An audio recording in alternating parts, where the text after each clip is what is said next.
আমার পরিচিত অনেকেই অনলাইনে কিছু অর্ডার করতে ভয় পান। ভাবেন যে ঠিকঠাক প্রোডাক্টটা পাবেন কি পাবেন না, এরকম সংকোচ করেন, সংশয়ে থাকেন।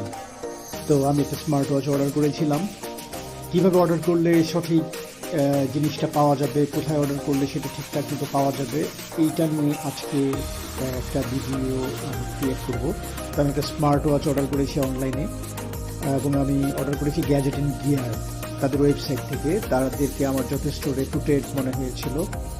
তো সাইফুদ্দিন ভাই সেটা নিয়ে আসছে, পাঠাওয়ের মাধ্যমে তারা কুরিয়ার করে পাঠিয়েছে। পরশুদিন অর্ডার করেছিলাম, গতকালকে সেটা কনফার্মেশন করে নিয়েছে তারা, এবং আজকে সেটা পাঠিয়ে দিয়েছে।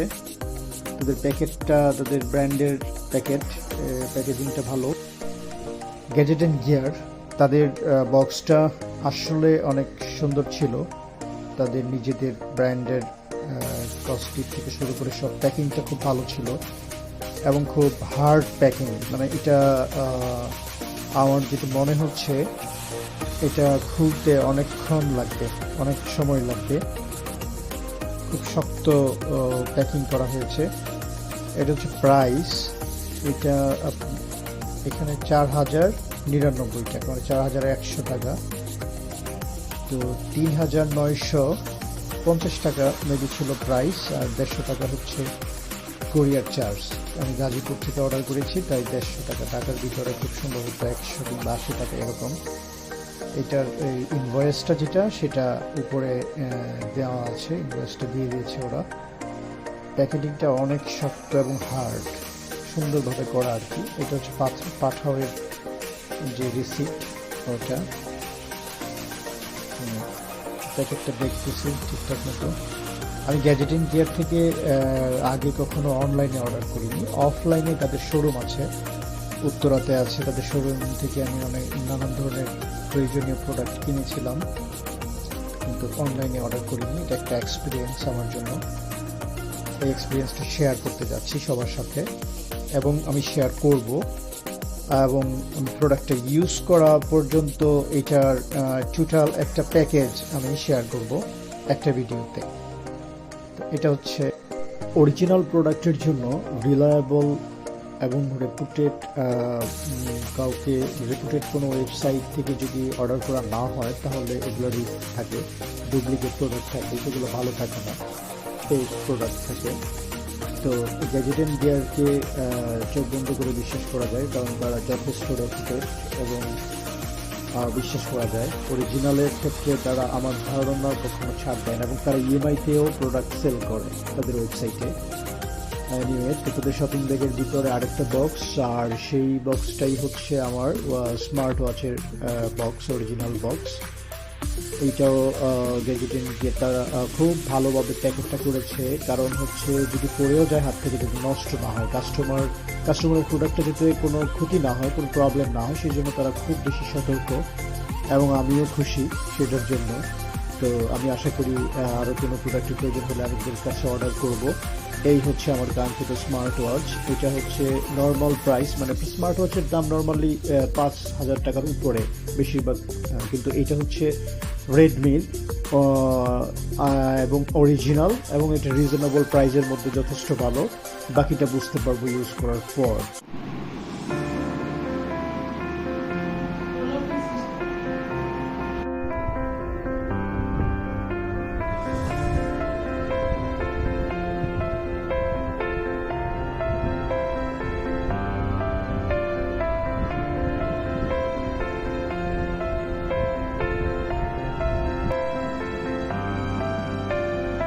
এরকম আরও অনেক ফিচার আছে যেগুলো খুবই ইন্টারেস্টিং, এবং এটাতে রিমাইন্ডার দিয়ে রাখা যায় অনেক কিছু, এবং সেটা উইমেন হেলথের জন্য ইন্টারেস্টিং কিছু আছে, ফিচার্স আছে। তারপর হচ্ছে সবচেয়ে ইন্টারেস্টিং যে ফিচারটা আমার কাছে যেটা ভালো লাগে, যে একটা যারা ওয়াচ পছন্দ করতে পছন্দ করেন, ঘড়ি পছন্দ করেন, করতে থাকতে, তাদের জন্য তো একের ভিতরে অনেক।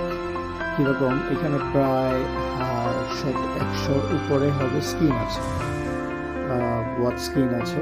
তো যে কোনো স্ক্রিন আপনি যে কোনো টাইমে ইউজ করতে পারেন, চেঞ্জ করে ইউজ করা যায়, সেটা খুবই ইন্টারেস্টিং। মানে একটা ঘড়ির মধ্যে আমি অনেকগুলো ঘড়ি পাচ্ছি, এটা একটা আমার কাছে খুবই ভালো লাগে এই বিষয়টা। যেমন এটাতে জাস্ট 1 মিনিটেরও কম সময় লাগে ইনস্টল হতে, তারপর যে কোনো একটা স্কিন সিলেক্ট করে সেটা অ্যাক্টিভেট করা যায়। এটা খুবই ইজি।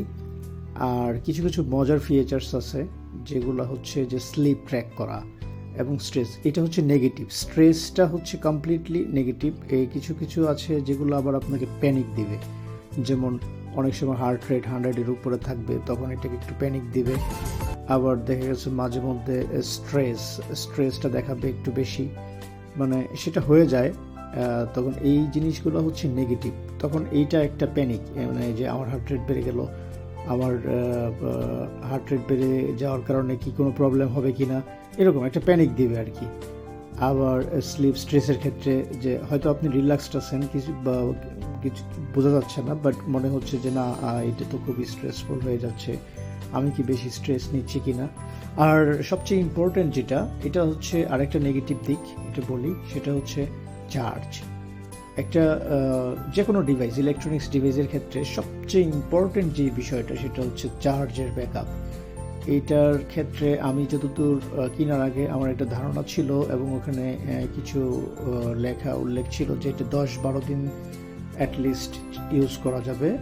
কমপ্লিট সব ফিচার্স যদি ইউজ করি, তাহলে ফোন কল রিসিভ করা থেকে শুরু করে এভরিথিং, রিমাইন্ডার সব কিছু যা কিছু আছে, মেসেজ, টেলিগ্রাম, ফেসবুক যা কিছু আছে, এভরিথিং, রিমাইন্ডার, নোটিফিকেশন সব যদি ইউজ করি তাহলে অ্যাটলিস্ট 8-10 দিন যাবে। কিন্তু এটা সর্বোচ্চ আমি যেটা বুঝলাম 6 দিনের বেশি এটা যায় না। ফুল চার্জ করে 100% চার্জ করলে যদি আমি সব ফিচার ইউজ করি এবং সব সময় ইউজ করি, তাহলে সেটা সর্বোচ্চ 6 দিন, এর বেশি এটা ইউজ করা যায় না। হয়তোবা কম ফিচার ইউজ করলে একটু বেশি ইউজ করা যেতে পারতো হয়তোবা। আরেকটা জিনিস যেটা আমি এখনও টেস্ট করিনি, সেটা হচ্ছে এখনও আমি পানিতে ভিজাই নাই। তো পানিতে ভিজালে এটা কি ঠিক থাকবে কিনা, আদৌ কি এটা ওয়াটার রেসিস্ট কিনা, আমি এখনও নিশ্চিত নই। তো সব কিছু মিলিয়ে আমার কাছে মনে হয়েছে যেটা, সেটা হচ্ছে রিজনেবল প্রাইজের মধ্যে ইটস অ্যামেজিং এক্সপিরিয়েন্স।